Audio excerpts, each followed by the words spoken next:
All right. Welcome back to another episode of the 2% Decoded series here on the Well Built podcast, where we are interviewing leaders and executives and founders from market leading top 2% contractors around the country, talking about how they got to where they are today. I am genuinely super excited to have Noah Lyden, CEO of Liewood Electric, here with us today on the Eastern Shore in Maryland. And Noah is one of the first people that trusted me to come in and support on the strategy side there. So we've been getting to work together for, it's probably been about 2 years, I think, at this point. Yeah, about 2 years. Yes, sir. Yeah, so about 2 years, and they're doing a lot of awesome stuff. So Noah, thanks for being here. And maybe you could start by just, telling everybody a little bit about Liewood.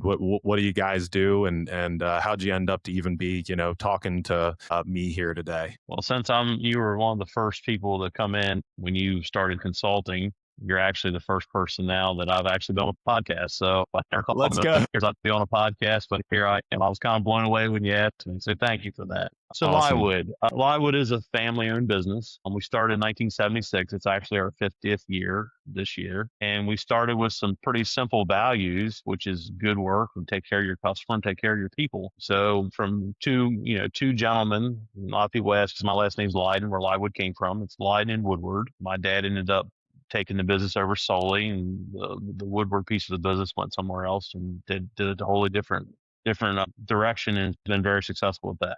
They both started with $50 in an old truck and those simple principles. Today, we are a heavy commercial contractor. We do a lot of design build. 40 to 50% of our gross revenue is design build style work.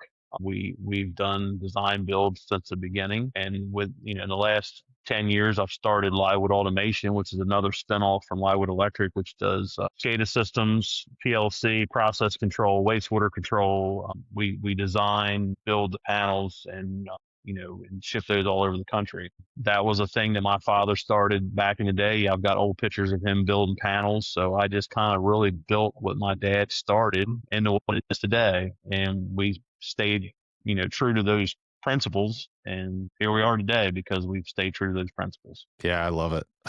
No, and you do bring up a good point, which is you guys have a pretty unique situation where you've got kind of a couple of different businesses under the Lywood Electric umbrella. You mentioned automation, and then even inside of electric, you've got design build, you've got the commercial work. And talk for a second, what you guys do for design build is like genuinely like some of the most badass design build that you can do, because you're going in. Can you just talk about what design build means to you guys a little bit? Like, it's a little different than I think what the listeners might be thinking of as design build. Like, what kind of design build are you guys doing? So, basically our design build is this. We have a customer call up and say, we're going to put a new plant process in. Here's a list of motors, go figure it out.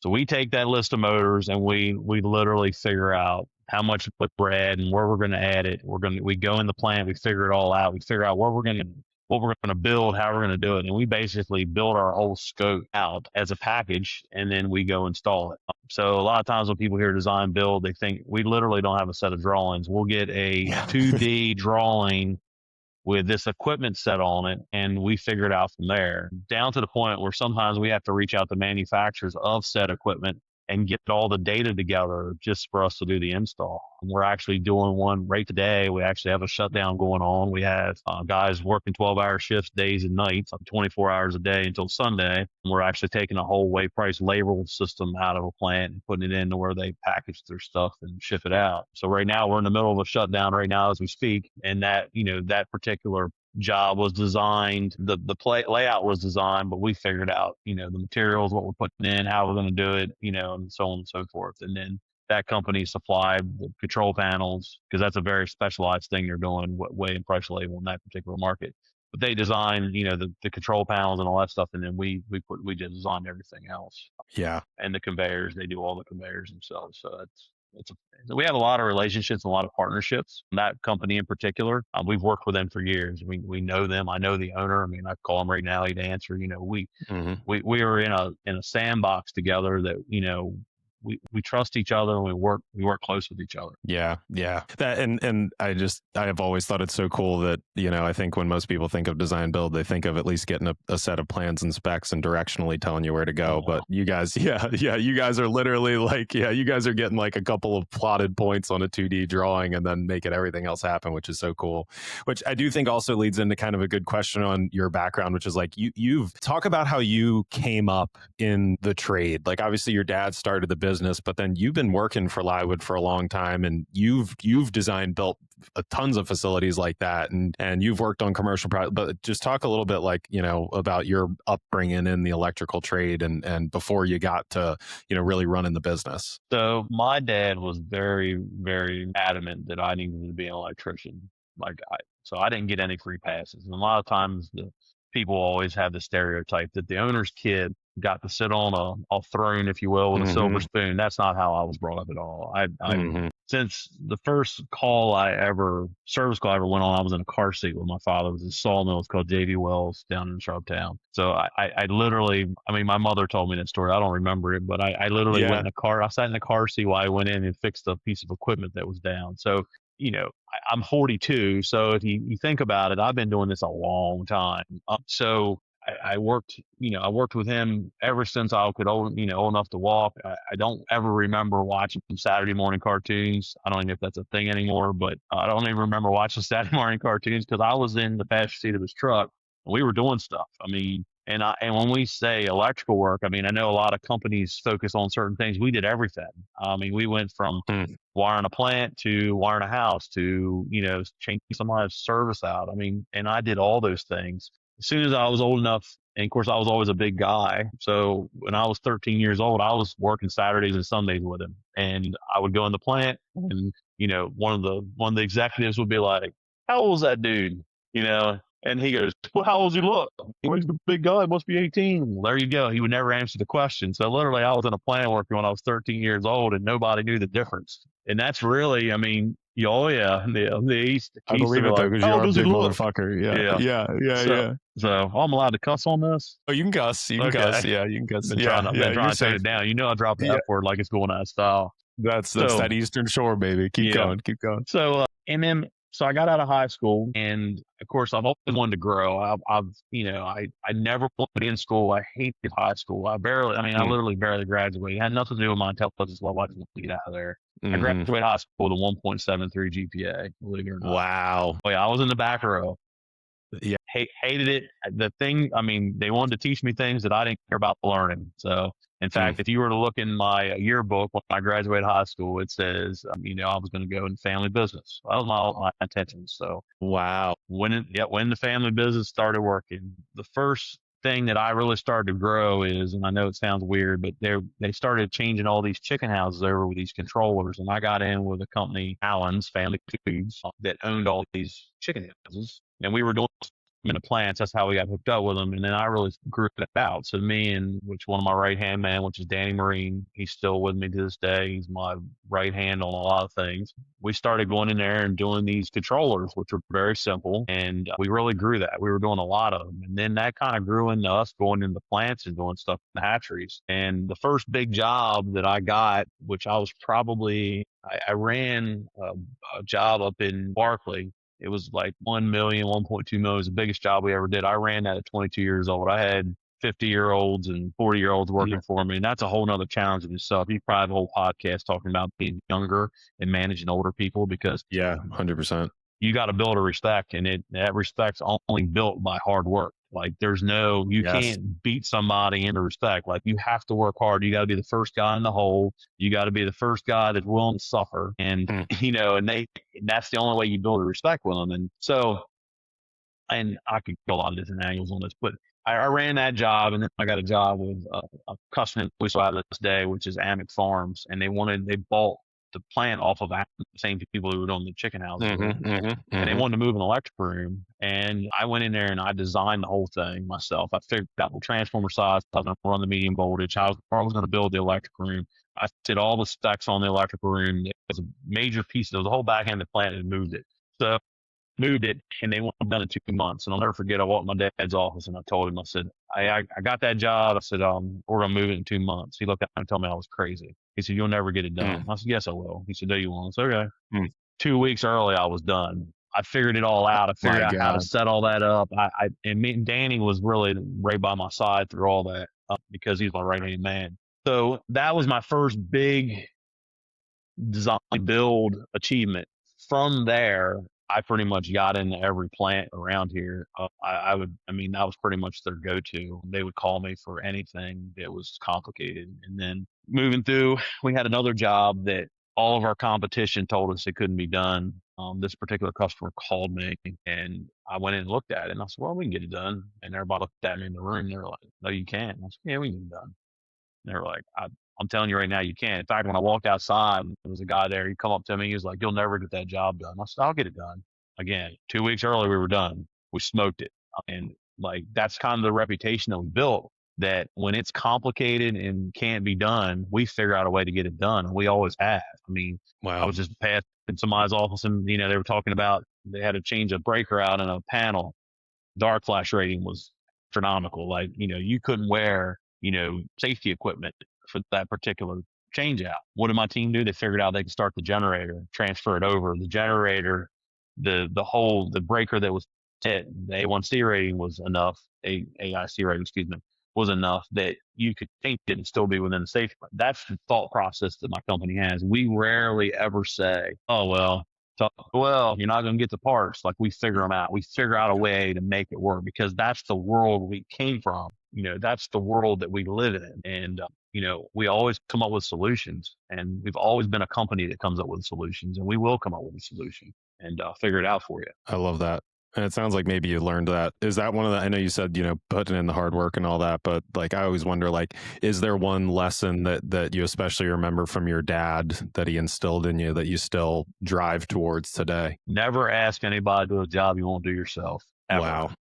My dad would never ask you to go do something he wouldn't do himself. And that was one of the principles that I learned from him. I'm still that way to this day.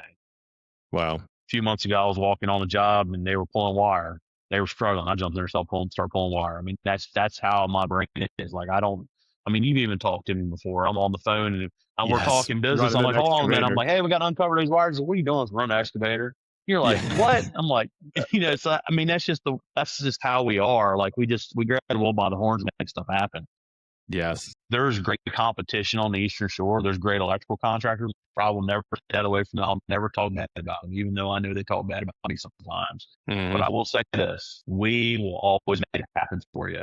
And we don't just sell. Sales really will. Like, we really will figure out a solution. And there's mentality, there's always a solution. We will figure that solution out. That's awesome. I love it. No, I love it. And it's fun getting some context around some of these different things that we've talked about a bunch of times before, but I never heard that lesson from your dad, for example. And I think that's super cool. And that is how you live every day. And meanwhile, I feel like one of the interesting things, well, maybe before I get to that, I'll just say, like, I know you said in your yearbook when you were 18 years old that I'm going to go work for the family business. And then, and that you had been doing it since you were 13 years old, pulling wire and shutting down facilities and figuring out ways to build stuff. Was there ever a point where you knew, like, I need to run this business, I want to run this business, and I'm going to take this over and I'm going to take it to a different level? Do you remember when that was? Was it a conscious decision, or was it just kind of natural progression? No, it was a conscious decision. So two things. There's 3 points in my life, okay? And I'm going to tell you those 3 points. The first one was when I was under the age of 18 and I was underneath the place called Norwich Fluids up in Queenstown. And one of the guys that taught me how to be an electrician, Mark Adams, he still works for us today. He's been here for 42 years. I was working with him and I had to go underneath this control room and there was water and crap underneath there. And I was like, you know what? I'm not going to be the guy underneath the control room. I want to be the guy that's a foreman, right? I want to go you guys run the show. So that was like, the first thing. And then the second really thing is there was a gentleman in our office who always told me from a young age, there's no progression here. The next step is being your father and owning the business. There's no progression. So that kind of really stuck in my brain as I wanted to grow, to really have places for people to build a career. And I really, I really wanted to build people's career out and have steps for them. So that's really one of the driving forces. And then when I really decided to go like all in, cards on the table. So I was working for my dad at 22 years old. I was running projects. He got injured. He actually was burning some brush and he got burned real bad. He was in the burn center for 2 months. I ran the company for 2 months while he was in the burn center. Wow. Came out of that, I developed a passion for medicine. Actually, I wanted to go be a doctor. So I had barely graduated high school. Now I want to be a doctor. So I went into pre-med. I was working for them. I was managing all these classes, and I started down that pre-med. I was doing very well in it. And then the 2008 recession hit. So I developed some relationships through all that, with the work we were doing. So in 2008 hit, I started focusing on the business. Still didn't know what I wanted to do, but started focusing on the business, helping him land jobs, find work for guys, keep guys from getting laid off. It was a struggle. It was a very hard time. Through all that, I ended up going to high school. I did that for 6 years. I worked in Ocean City, Queens County, and Chester County, and I did that part time. There were some summers that I would work all weekend and then work all weekend for the company and work all weekend on EMS and not sleep like 3 hours. Yeah. So so I went through all that. You don't need a lot of sleep, thankfully. And I was just grinding. I was working. I just was working. I didn't know what I was working for, but I was working. And we were, next thing you know, I left. I'd been up all night, been up several nights in a row, dead tired, driving home, fell asleep, ran off the road, pulled the car back on the road. And I went, Noah, you really burned the candle at both ends. You're getting your upper 20s. Like, it's time to fix door A or door B and roll with it and never look back. So I took that night and I sat home and I was like, what do you want to do? And I was like, I really want to build the business. Like, I really want to give all these people that have been loyal to my father for all these years places to go, allow them to retire. And so I went and put in on my resignation to all my EMS stuff. I said, I'm done. I literally closed the chapter. I put it on the book rack, if you will. And I went hardcore into the business and I started working and growing it, building relationships and growing it. And I've been back since. Wow. And that's pretty much it. Taking a quick break to tell you that if you like what you're hearing and thinking about how to bring market-leading playbooks into your business, I've got 3 pieces of good news for you. 1, we break down every episode with all the plays and takeaways and more in our newsletter. So if you're driving and you want to write some of this stuff down or forward it to your team, make sure to subscribe and get all this good stuff straight to your inbox. 2, we wrote an entire book on this stuff. It's jam-packed with playbooks from 100-plus market-leading contractors with a deep dive on the 6 systems that separate the top 2% of contractors from the rest of the industry. And 3, you don't have to go at this alone. At Well Built, we help contractors install these systems every day. Our consultants are construction pros with executive-level experience at subs, GCs, and service contractors who know this stuff like the back of their hand. So, check out the show notes for the links to the newsletter, the book, and our website. Now, back to your regularly scheduled programming. I've told you this before, and I'm going to say it again. I always categorize business owners in two categories, right? That's money-driven and mission-driven. I'm a mission-driven guy. I'm a mission-driven guy all day long. I like the mission. It ain't about money for me. I'm not doing this because I want nice things. I do this because I like the mission, and I like my people. And I want my people taken care of, and I want my customers taken care of, and that is what drives me personally, is my mission, and I like the mission, and that's kind of what drove me to make that decision, because I thought I could have a real mission at Lywood, and here I am, 22 years, 23 years later, full time. I've been here. So my gosh. And you get me so fired up. And for anybody that's listening, I'm sure they're feeling the same way. And I also got to say too, that Noah and I talk every single week for at least 30 minutes, sometimes more, for 2 years now. So and maybe we've missed like 6 or 10 of them over the past 2 years. So we've probably talked, 90 times. And meanwhile, you're like an onion. I still learn these little things like you did pre-med. Like, I knew the EMS route. I knew some of those, but you're like an onion, man. And there's just stuff in your past that you were doing some shit that I don't even know about, and it's always so funny to me. So that's super cool. And I do love that, your point about mission driven is so true, man. And it's interesting to me, like, in some of the ways you've talked a lot about, like, how you ran a plant or how you ran a job or how you figured shit out, and you were at the front lines of that. And I mean, even your dad's, principle of never ask somebody to do a job that you wouldn't do yourself fits right into that. And then meanwhile, one of the things that I think is one of your strengths and one of Liewood's strengths, both Lywood Electric and Liewood Automation, that they've benefited from, is I don't think that any of your people would qualify you as a micromanager. I think they would actually qualify you as the exact opposite. And so you've given tons of opportunity to people to step up into those growth roles, which makes sense if that's, one of the missions that you're on is to create those opportunities for people. But how do you think about managing other people when like you've been the one that's, running the wire and setting up the plan and driving them? Like how have you allowed yourself to step back and let other people take the reins so that they can grow and develop and you're not at the heart of everything? Honestly, because I personally hate being micromanaged. So got it. And yep. I think if you want, so there's all these different like things you can go on Instagram, find things you can think like an owner, or you want, there's you hear other contractors think like an owner. Like I think if you want your employees to think like an owner, you got to let them own their stuff. And if you have somebody that doesn't care, then you don't need them on your team. They're going to make mistakes. There's going to be hard times. There's going to be things that happen that you may not agree with. But as long as their heart is in the right spot, then you support them and you guide them through that. Even when the business falls on hard times, because it always will, they're going to look for you to be the rock.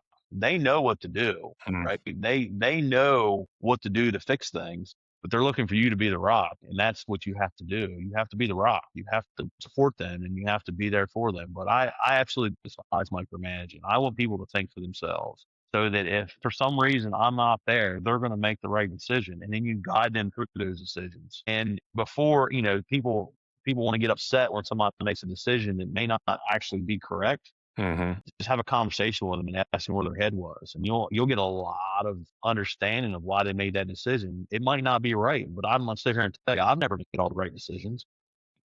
I have screwed more shit up, made more mistakes. I mean, I've never run a, $40-50 million company. Here I am. Like I've done that by hard lessons. I mean, and some of these lessons they don't teach in a book. Like you've got to go out there, figure it out. And, there's no clear cut way to run a company. There's lots of things you can look at and study, and there's no clear cut way to do it. And there's all kinds of things online trying to sell you. You do this, this, and this, you're going to get this. I've learned that these aren't true, but what you do is you develop relationships with people around you, and you take those puzzle pieces and you put them together and you make your own puzzle. And that is what makes a company successful, is put those puzzle pieces together. I may learn something from you that I take and I put in my puzzle that allows me to grow as a person, as a business, as a leader. So you're always putting those puzzle pieces together. And like I said, I don't think there's any clear, concise way to, you do everything. You got to figure that out by putting puzzle pieces together. And you're going to make some mistakes along the way. And if you micromanage your people, I've seen it 100 times. In fact, I just had a guy leave our company that worked for a micromanager. He couldn't think. If you didn't spell it out for him, 1, 2, 3, 4, I just don't want company people that I have to tell them every need to make. I want them to make decisions, right, wrong, or indifferent. Make it and own that shit. Own it. Yeah, I love it. I love it. I can't remember if I've told you my obsession with Winston Churchill. Have I told you about my obsession with Winston Churchill before? Yeah. One of the things he said at one point during World War II was, if strategy was as simple as putting it into a rule book, then everybody would be good at strategy. But the reality of strategy is that it's based on the current facts and circumstances of what you're dealing in. And having the rule book is helpful for the ideals, but as soon as you get punched in the face, you throw that rule book out the window and you figure out exactly what it is that you actually need to do. And I think that's kind of what you're saying, is like, you've got the puzzle in front of you, and you might be missing a puzzle piece, and then somebody you talk to gives you one, and you're like, right, that was the puzzle piece that I couldn't find that was under the couch, and now I just found it, and now I know where to put it in here. But the rest of the puzzle is just everything that's going on, and there's no one prescriptive way to solve that, which I think is just really freaking good advice. And on top of that, when you micromanage, you don't treat people to think for themselves or teach people to think for themselves. Really, really good. And so you mentioned in there, some, going through some hard times and having those. I just wonder again, you came up through the trades, you made that decision when you were in your late 20s that, this is what I want to be doing. And then now it's been however many, 12, 13, 14 years that you've been really at the front end of building and growing Liewood to a place that's, every time we grow is a new frontier that you've never been to, right? Let a business of that size. And just wondering if there's anywhere along these last 10, 12 years, whatever it is, that you've really saw that like a crap moment or anything that like really defined, the next steps that you ended up taking, and even where we're getting to today. Just, is there any moment like that or set of moments like that you've experienced over these past 10 or 12 years? Well, if anybody tells you that for 12, 15 years in business that it was all great, they're lying to you. There's going to be ups and downs, and this is construction, so there's the whole construction piece that goes on top of that, which makes it even worse. But absolutely, there's been ups and downs. But the most important thing is to stay true to your values when you're doing that, to support your team. So you need to read. So when the business is struggling, you have to read your people. If they got that look on their face like they're just ready to give up, you got to go talk to them. Say, look, I believe in you. I believe in what we're doing. We're going to do X, Y, and Z. This is the plan, and we're going to execute that plan. And you support your team members, and you're a rock for them, like I told you before, and it will all work out. When all else fails, go work, right? I mean, when all else fails, like sitting in that office, freaking crying, tears running, there's no point. You're not solving nothing. Go get your hands dirty and get some work done. If you're really, if it's really bad, and I've never been to this point, take your damn desk, put it right out in the middle of your office. Like, go right out with the people, get a feel for the business, get a pulse, get things right, and just go to work. Like, you got to go to work. So many people sit around and wait for the big solution, right? Oh, well, if you do this, everything's going to go away. Sometimes you just got to go do some grinding. And every time I've ever been in a situation, I just grind. That's what I do. Ain't no use being upset. Ain't no use getting all teary-eyed. Get your shit together, go grind, and everything's going to be okay. Because the universe rewards people who work hard, period. That's the way it is. No, I love it. I think that's so true. And honestly, I don't know if I've ever shared this with you, but like, I think emotional intelligence gets taught the wrong way and perceived the wrong way these days, where a lot of, people think emotional intelligence means like, get all touchy feely and, all that kind. I honestly think that what emotional intelligence really is that like, well, I'm feeling sad, or I'm feeling upset, or I'm feeling frustrated. Okay, that's good to realize. What should I do with that? Well, it's actually not productive for me to just sit here and sulk by myself. I should actually do something to get past this, right? And to me, that's the power of like recognizing you're going through that, is so that it doesn't control you. Otherwise it controls you. Like, and I'm guilty of it, man. I've sat at my desk before for 30 minutes, just like, can't believe I made that mistake. Can't believe that happened. And then like I wake up 30 minutes later, I'm like, what am I doing? I was just sitting here, just like staring at my desk for the last 30 minutes without doing anything, right? And I've noticed for myself that exactly what you said, man. That like, you just got to go make the next phone call. You got to go see people. You got to go ask the next question. You got to go take the next chance. And no, it's definitely a superpower of yours. And I think the confidence and being the rock is a superpower of yours. And it seems to me that, just Liewood in general, that one of the superpowers is that you guys are really good at, I guess maybe I should say that you're not afraid, and you're willing to take chances. And I guess just like, has that always, since that's your mentality, has that always been the case? Like, how have you taught that, to the team? Like, how does the company live that like, what, we're not going to be afraid type of mentality? I can always hold my head up. And so at the end of the day, I can go out there and do electrical back. That doesn't mean my approach is right or wrong. But that's just kind of how I've always handled it. Is I haven't been afraid to make a move because of that. Now, team wise, it comes down to trust, right? You got to trust your brother or sister next to you.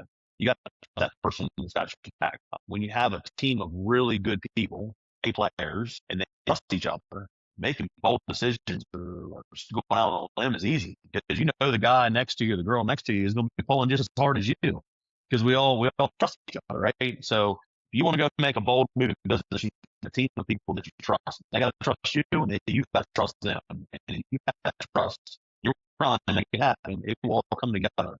That's really, we have a lot of trust. Like I mentioned, Danny, in this podcast, I've got several people in there, that are very close to me that perform. Like my utility division manager, Britton. He never leaves me hanging. I got a whole group of people that I trust in my company, And they trust me, and he's afraid to go out there and do something because we trust each other. We know we're all going to work hard, and if you work hard, everything's going to work out. Yeah, it honestly might all go back to the principle that you brought up from your dad is, again, like it really kind of does, is don't ask people to do things you wouldn't do yourself. And then I think that creates trust because people know that you're not going to put them in a situation that you wouldn't do and that where you don't think they could do it, right? Like, and I think it's that, and then that also leads to you being a rock for people and helping them to see the positive and all that kind of stuff. And so I love it. And I told you, before we were talking here pre-show, kind of getting prepped, I think that not being scared thing has also kind of shown it's the way that like you're not afraid to cut a deal. And I've been fortunate, I came around,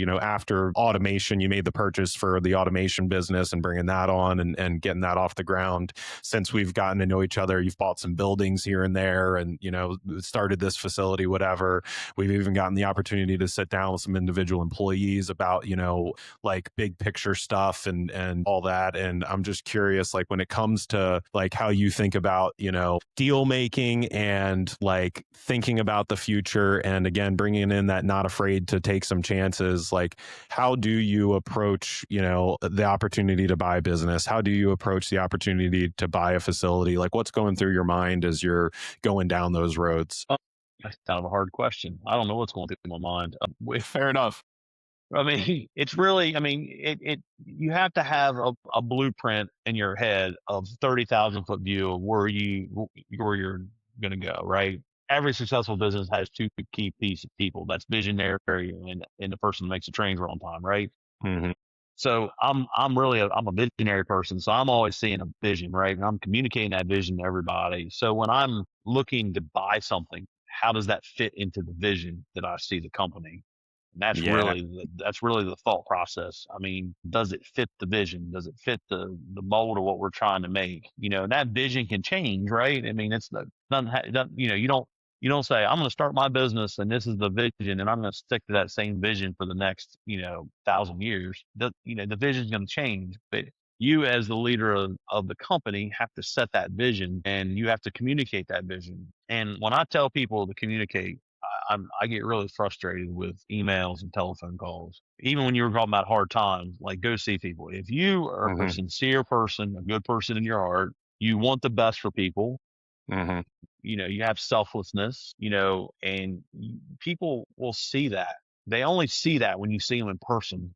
So you got to go talk to your people in person. Don't send an email out. Don't, you put it on the wall all you want, but go talk to them. Even customers, go talk to them. It's very, very important because we get caught up in this whole technology thing now, which is great. Yeah. Right. It makes all our lives easier, but we're losing the piece of it that you can't fake that. I'm in a group, Vistage, a group of us on the Eastern Shore all together in this group. And there was a person in there who got a problem with an employee. There were some things that were going on. The employee ended up quitting. And I told this lady, and we were right in the middle of the meeting. I said, go see him. And she was like, what do you mean? I said, you know where he lives? Yeah. I said, go knock on his door. She was like, I don't know if I can do that. And I was like, you're sitting here almost to tears because happened. And I'm not going to get into what happened. I said, but you're almost to tears. I said, you can't fake that. That is real. That is you. I said, all the shit that people are saying and emailing and calling. I said, but you go, you can't fake that. Well, guess what? The guy came to work for him. It all went away. You can't fake that shit. You got to go see people. You got to go talk to them. You got to develop a relationship with them. And I'm very, very particular about that. Like we lose track of the human component to what we do because it's so easy. Go see people, go talk to them, communicate your vision. If you got your slack on work, you need stuff, go see people, go knock on their door. Hey man, what's going on? Talk to them. You can't fake. If you're sincere in your heart, you can't fake it. I love it. I love it, man. And obviously you and I have talked about this one specifically before, but I do think it's getting lost in the world. And I learned from you. I think you've even said to me before, like, go shake somebody's hand. It's different when you go shake somebody's hand and look them in the eye. I just think that's great. I think one more question about just kind of your philosophy before, wrapping up with kind of where the business is today and all that kind of stuff. But one of the other things that I really, you were kind enough to invite me down to where you're sitting today. You're shop that you got there, and hopefully you don't mind me sharing this story, but you've got a set of old John Deere tractors back there in that shop. And I walk in, I see, 7 old John Deere tractors. And the first thing you say is, I don't collect John Deere tractors. And I was like, well, Noah, it certainly doesn't look that way.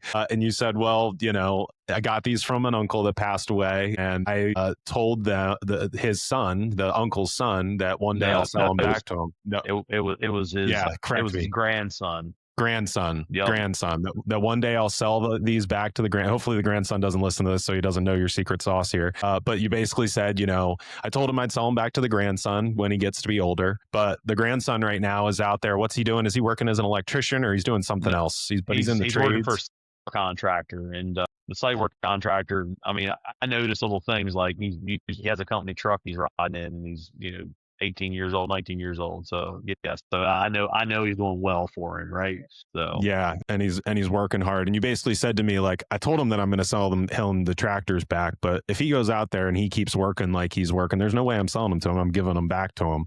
But if he was just some idiot that wasn't putting in work and wasn't doing all that, I'd be selling him back the tractors. There's no way I'm just giving them to him. And it was kind of this, in the heart of this lesson was like, you want to take care of people who are putting in hard work. And I just kind of like, I just expand on that a little bit. Like, how do you think about, taking care of the people that are doing the work every single day? I want my people taken care of.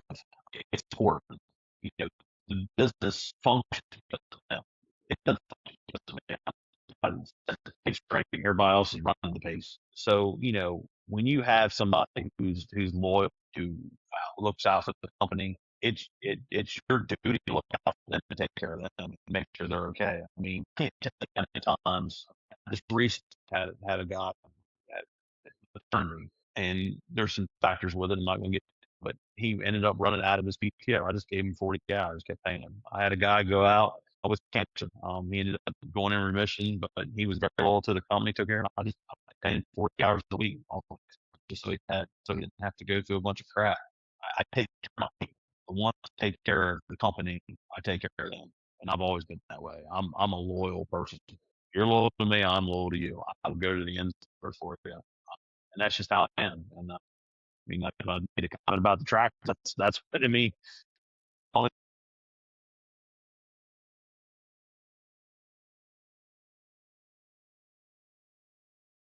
I love it. Yeah, no, that's great. That's great. We expected to go some directions today, but this has just been an awesome conversation about leadership, honestly, Noah, and super cool. And so what's what's next for Liewood? How are you feeling about where things are today, and how are you feeling about the future? We have a great team. I can't speak enough about them. They have every day. To watch the development of my people is just amazing. They're really developing the next leadership that they need to take us to the next level. I'm proud of them, and I tell them I'm proud of them. And we have done a lot of nest, signed up with Well-Built and developed this relationship with you as we want to grow internally, right? And I think that's what I told you from day one. I want to get everything laid out so that we're growing internally, where people are growing and we're building our people. We're almost there. I think the next year or two, we're going to bust loose, go to the next level, because business growth is plateaus. It's never straight up. It's, you come hit this plateau, and then you go to this plateau, and you go to this plateau. We're going to go to that next one, and the next one, and the next one. I love it. I've communicated the vision to the company about the service line model we've been talking about. I'm not going to get into that too much, but I've communicated that to them. I've had some people come up to me and say, "Hey, I'll be willing to go over here and go over there and do this." So, it just volumes to what the company is capable of, and the people that we have. And we have great people, and I can't thank them enough. And I think they're for my people. I really do. They're not numbers. They're people. They have families, kids. They have all those things. And yeah, I love it, Noah. No, I'm so proud of you and the rest of the team for everything that they've been doing. And so I think if I was kind of summarizing the conversation today, I think, at the root of it is this idea that you're most likely to be successful if you're willing to go in and put your hands and get your hands dirty and do the work. And when you do the work, you start developing a team that trusts each other. And when you start developing a team that trusts each other, you can go into scary situations with a little bit more confidence that I've got people that have got my back. And basically what that's led to for you guys is that you're in a place today where the foundation is the strongest it's ever been. The people that are leading the different, parts of the business are the strongest that they've ever been. And now we have this awesome opportunity to basically keep expanding on top of all of that, and yeah, this whole thing isn't to blow smoke up your butt, but it's cool to see the way that it's always cool for me, but I'm glad that, our listeners get to hear it too. It's cool to see the way that you think about it and talk about it. And especially because it comes from the school of hard knocks, not from the school of leadership or from the, 4.0 GPA. It's just like, it's shit that you learned along the way, and so credit to you, people obviously at the center of it, mission obviously at the center of it. But yeah, I think it's great stuff. And, one of the other things that you're great at is just motivating and inspiring. And I do find that when we talk, I'm often leaving like ready to charge over the hill with the spear and head into battle. So I really appreciate that. But yeah, I really appreciate you being on. Is there any kind of last thoughts or anything that you want to share? Any last things on your mind before we wrap up here today? Take care of people, work hard, it all will work out. Good. Take care of your people. It'll all work out. I like it. And work hard. Work hard. Cool. Yep. I love it. It'll all work out. Well, Noah, thank you so much for doing this for your first podcast. You did all right. You did fine. All right. So we'll work on it. We'll have you back. All right. Cool. No, it was great. Thank you so much for doing this, Noah. Next time I expect you to have somebody, to do makeup. So, I had no blemishes on my face. Yeah. We'll do that next time. Like next time I want to be a little more professional. Yeah, I know you are. Yeah, you can come to my house and to my recording studio next time. Yeah, we'll make that happen. So maybe I'll take a couple shots of that rye, whatever you got on that back shelf back there. Yeah. It's empty. I tell you what, you're pretty open and honest as it is. So I would love to see you with 4 shots of whiskey in you and hear what kind of unfiltered stuff comes out then. But last time stuff, I rode a John boat to Cambridge to go look at something in the middle of the night with like 3 people on. So I do dumb shit when I drink. Dumb shit. My God. This is the Eastern Shore, but it's fun though. For those that don't, I bet it is fun. I bet you are a lot of fun to hang out with past 11 o'clock at night. I would very much believe that. You probably got fireworks in your garage and all other kinds of stuff that probably gets popped out. So I had to vet my room in here before we did this podcast. There was things on there I didn't want the camera to see. So yeah, got it. Yeah, that checks out too. Now everybody's gonna be curious. But no, it's great stuff, man. Thank you so much for doing this, Noah. Yes, sir. Thank you. Thanks to everybody for checking out another episode of 2% Decoded. See ya. Yep. See ya. Thank you. Bye. That's another market leader showing you exactly how they drive top 2% performance and profits. If this was useful, subscribe to the Well Built Podcast so you don't miss the next one. New episodes drop regularly, and if you want more tactics and the playbooks like these ones on paper, subscribe to our newsletter or get your copy of the Big Book of Market Leadership in the show notes. And if you're listening to these stories and thinking, I need someone to help me build this in my company, that's what we do. Well Built works with contractors to put these systems in place. We get in the weeds with you. The link's in the show notes. Thanks for listening. Go build something.